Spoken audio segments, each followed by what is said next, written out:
ಸ್ಥಾಪಿಸಿ ಸ್ಥಾಪಿಸಿ ಯುಟಿಯುಸಿ ಜಿಂದಾಬಾದ್ ಜಿಂದಾಬಾದ್. ಎಲ್ಲ ಗುತ್ತಿಗೆ ಕಾರ್ಮಿಕರನ್ನು ಕಾಯಂಗೊಳಿಸಿ ಕಾಯಂಗೊಳಿಸಿ. ಎಲ್ಲ ಗುತ್ತಿಗೆ ಕಾರ್ಮಿಕರನ್ನು ಕಾಯಂಗೊಳಿಸಿ. ವಿಳಂಬ ನೀತಿಗೆ ಧಿಕ್ಕಾರ ಧಿಕ್ಕಾರ. ಸರ್ಕಾರದ ವಿಳಂಬ ನೀತಿಗೆ ಧಿಕ್ಕಾರ ಧಿಕ್ಕಾರ. ಗುತ್ತಿಗೆ ಕಾರ್ಮಿಕರನ್ನು ಕಾಯಂಗೊಳಿಸಿ. ಮಾತು ಕೊಟ್ಟಂತೆ ಪರಿಷ್ಕೃತ ವೇತನ ಜಾರಿಗೊಳಿಸಿ. ಗುತ್ತಿಗೆ ಕಾರ್ಮಿಕರ ವೇತನವನ್ನು ಜಾರಿಗೊಳಿಸಿ. ಕಳೆದ 2 ವರ್ಷಗಳಿಂದ ಸೊಸೈಟಿ ಸ್ಥಾಪಿಸಲು ವಿಳಂಬ ಮಾಡುತ್ತಿರುವ ಸರ್ಕಾರಕ್ಕೆ ಧಿಕ್ಕಾರ. ಕಾರ್ಮಿಕ ಎಐಯುಟಿಯುಸಿ ನೇತೃತ್ವದಲ್ಲಿ ಎಐಯುಟಿಯುಸಿಗೆ ಸಂಯೋಜನೆಗೊಂಡಿರುವಂತಹ ವಿಮ್ಸ್ ಗುತ್ತಿಗೆ ಕಾರ್ಮಿಕರ ಸಂಘ, ಹಾಗೆಯೇ ವಸತಿ ನಿಲಯ ಕಾರ್ಮಿಕರ ಸಂಘ, ಸ್ಪಾಂಜ್ ಐರನ್ ಸಂಘ, ಜೆಸ್ಕಾಮ್ ಅಲ್ಲಿ ಕೆಲಸ ಮಾಡ್ತಿರುವಂಥ ಗುತ್ತಿಗೆ ನೌಕರ ಸಂಘ, ಹಾಗೆಯೇ KPTCL ಗುತ್ತಿಗೆ ನೌಕರ ಸಂಘ, ಇದರ ಬೇರೆ ನಮ್ಮ ಎಲ್ಲ ಸಂಘಗಳ ಪ್ರತಿನಿಧಿಗಳು ಬಂದು ನಾವಿಲ್ಲಿ ಪ್ರತಿಭಟನೆ ಮಾಡ್ತಾ ಇದ್ದೀವಿ. ಇದರ ಉದ್ದೇಶ ಏನಪ್ಪ ಅಂದರೆ, ಮುಖ್ಯವಾಗಿ ಕಳೆದ ಅಕ್ಟೋಬರಲ್ಲಿ ಸರ್ಕಾರನೇ ಕನಿಷ್ಠ ವೇತನ ಹೆಚ್ಚಳ ಮಾಡ್ತೀವಿ ಅಂತೇಳಿ ಅಧಿಸೂಚನೆ ಹೊರಡಿಸಿ ಕನಿಷ್ಠ 21,000 ಪ್ರತಿಯೊಬ್ಬರಿಗೂ ಬರೋ ಥರ 21,000ದಿಂದ 36,000 ಈ ಮಟ್ಟಿಗೆ ಕನಿಷ್ಠ ವೇತನ ಹೆಚ್ಚಳ ಮಾಡ್ತೀವಿ ಅಂತ ಇವತ್ತು ಅಧಿಸೂಚನೆ ಹೊರಡಿಸಿದ್ರು. ಅದು ಇಲ್ಲಿವರೆಗೂ ಜಾರಿಯಾಗಿಲ್ಲ. ಸೊ ಅದು ನಮ್ಮ ಮುಖ್ಯ ಬೇಡಿಕೆ. ಬರುವ ನಾಳೆ ಬಜೆಟಲ್ಲಿ ಏನು ಆಗ್ತಾ ಇದೆ ಅಲ್ಲಿ ಕನಿಷ್ಠ ವೇತನ ಹೆಚ್ಚಳ ಮಾಡೋದಕ್ಕೆ ಸರ್ಕಾರ ಕ್ರಮ ಕೈಗೊಳ್ಳಬೇಕು. ಇವತ್ತೇನು ನೀವು ವಿಳಂಬ ಮಾಡ್ತಾ ಇದ್ರಿ, ಇದನ್ನು ನಿಲ್ಲಿಸ್ಬಿಟ್ಟು ಆ್ಯಕ್ಚುಲಿ ಕಾರ್ಮಿಕರಿಗೆ ಸಾಕಷ್ಟು ಕಷ್ಟಗಳಿದೆ, ಬೆಲೆಗಳು ಜಾಸ್ತಿ ಆಗಿದೆ, ಜೀವನ ಮಾಡೋದು ಕಷ್ಟ ಆಗಿದೆ.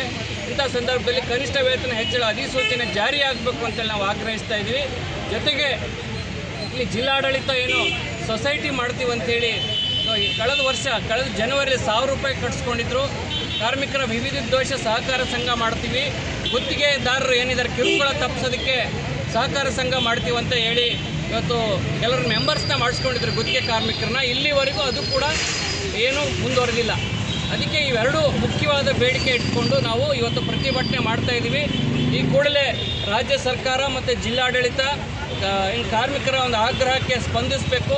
ಇಲ್ಲಾಂದರೆ ಮುಂದಿನ ದಿನಗಳಲ್ಲಿ ಎಐಯುಟಿಯುಸಿ ನೇತೃತ್ವದಲ್ಲಿ ಒಂದು ದೊಡ್ಡ ಮಟ್ಟದ ಹೋರಾಟ ಜಿಲ್ಲಾ ಮಟ್ಟದಲ್ಲಿ ಹಾಗೆ ರಾಜ್ಯ ಮಟ್ಟದಲ್ಲಿ ಬೆಳೆಸ್ತೀವಿ ಅಂತೇಳಿ ಈ ಮೂಲಕ ನಾನು ಕರೆ ಕೊಡ್ತಾ ಇದ್ದೀನಿ. ಫೆಬ್ರವರಿನಲ್ಲಿ 2025 ಫೆಬ್ರವರಿನಲ್ಲಿ ಇವತ್ತು ಕಾರ್ಮಿಕರ ವೇತನ ಹೆಚ್ಚಳ ಮಾಡ್ತೀವಿ ಅಂತೇಳಿ ನೋಟಿಫಿಕೇಶನ್ ಮಾಡಿದೆ ಸರ್ಕಾರ.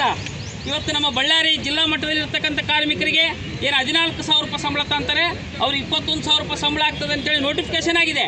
ಅದು ಹೋದ ವರ್ಷ 2025 ಏಪ್ರಿಲ್ ತಿಂಗಳಿಂದ ಜಾರಿ ಆಗಬೇಕಾಗಿತ್ತು.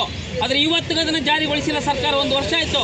ನಾವು ಈ ಮುಖಾಂತರ ಎಲ್ಲ ಗುತ್ತಿಗೆ ಕಾರ್ಮಿಕರು ರಾಜ್ಯವ್ಯಾಪಿ ಹೋರಾಟ ಮಾಡಿ ಇವತ್ತು ಇದೇನು ನೀವು ನೋಟಿಫಿಕೇಶನ್ ಮಾಡಿದಿರಿ ಅದನ್ನು ಜಾರಿಗೊಳಿಸಬೇಕು. ಕನಿಷ್ಠ ವೇತನ ಇವತ್ತು ಅದನ್ನು ಬಿಡುಗಡೆ ಮಾಡಬೇಕು, ಹೆಚ್ಚಿಸ್ಬೇಕಂತೇಳಿ ನಾವು ಆಗ್ರಹಿಸ್ತಿದ್ದೀವಿ. ಇದು ನಾವು ಸರ್ಕಾರಕ್ಕೆ ಇವತ್ತು ರಾಜ್ಯವ್ಯಾಪಿ ಹೋರಾಟ ಮಾಡಿ ಎಚ್ಚರಿಕೆ ಕೊಡ್ತಾ ಇದ್ದೀವಿ. ಇದು ಆಗಿಲ್ಲಪ್ಪ ಅಂತಂದ್ರೆ ಮುಂದಿನ ದಿನಗಳಿಂದ ದೊಡ್ಡ ಮಟ್ಟದ ಹೋರಾಟಗಳನ್ನ ಮಾಡಬೇಕಾಗ್ತದೆ ಅಂತ ನಾವು ಕೇಳ್ತಾ ಇದ್ದೀವಿ.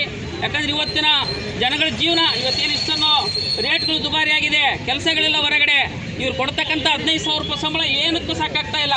ಇವತ್ತು ಹಗಲು 24 ಗಂಟೆ ಇವತ್ತು ಕೆಲಸ ಮಾಡೋ ಥರ ಆದರೆ ಇವತ್ತು ದುಡಿದಿರೋ ಸಂಬಳ 1 ರೂಪಾಯಿ ಉಳಿಯೋದು ಕಷ್ಟ ಐತೆ ಕಾರ್ಮಿಕರಿಗೆ. ಹೀಗಾಗಿ ಈ ಒಂದು ವೇತನ ಹೆಚ್ಚಿಸಬೇಕು, ಇದರ ಸೌಲಭ್ಯಗಳನ್ನ ಕೊಡಬೇಕಂತೇಳಿ ಇವತ್ತು ನಾವು ಆಗ್ರಹಿಸ್ತಾ ಇದ್ದೀವಿ.